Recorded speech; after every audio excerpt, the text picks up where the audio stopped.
Hi families, எங்கள் வீட்டுக்கு பக்கத்தில் ஒரு பெரிய இழந்தப்பழம் மரம் இருக்குது. ஸோ இந்த சீசனில் தான் காய் பழம் எல்லாமே வைக்கும். வாங்க அந்த மரத்தை காமிக்கிறேன். இப்போ வீடியோக்குள்ளே போகலாம். இங்கே பார்த்தீங்களா எவ்வளோ இழந்தப்பழம் இருக்குதுன்னு. ஒரு மரத்தில் இவ்வளோ இருக்குன்னா இன்னும் இங்கே பாதி மரம் இங்கே இழந்தப்பழம் மரம் தான் அதிகமாக இருக்குது. ஆனால் இந்த ஊரில் வந்துட்டு இழந்தப்பழம் வந்துட்டு அவ்வளோவா வந்து எடுத்துக்க மாட்டாங்க. ஏன்னா இது ஏதோ ஒரு காயின்னு சொல்லிட்டு விட்டுட்டு போயிடுவாங்க. ஆனால் நம்மளுக்கு தானே தெரியும் இழந்தப்பழம் எவ்வளோ டேஸ்ட்டாக இருக்கும், எவ்வளோ பிடிக்கும்னு சொல்லிட்டு. ஸோ இன்றைக்கி வந்து இழந்தப்பழம் அறுவடை தான் பண்ண போகிறோம். வாங்க பண்ணலாம்.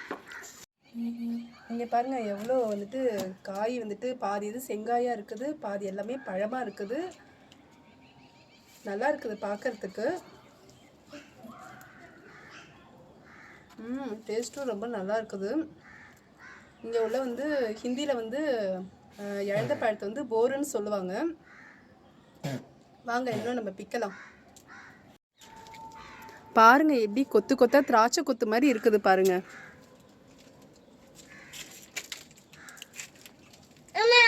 இந்த சைடு பாதி எல்லாமே செங்காயாக இருக்குது. இந்த சைடு மேலெலாம் கொஞ்சம் ஃபுல்லாகவே பழமாக தான் இருக்குது.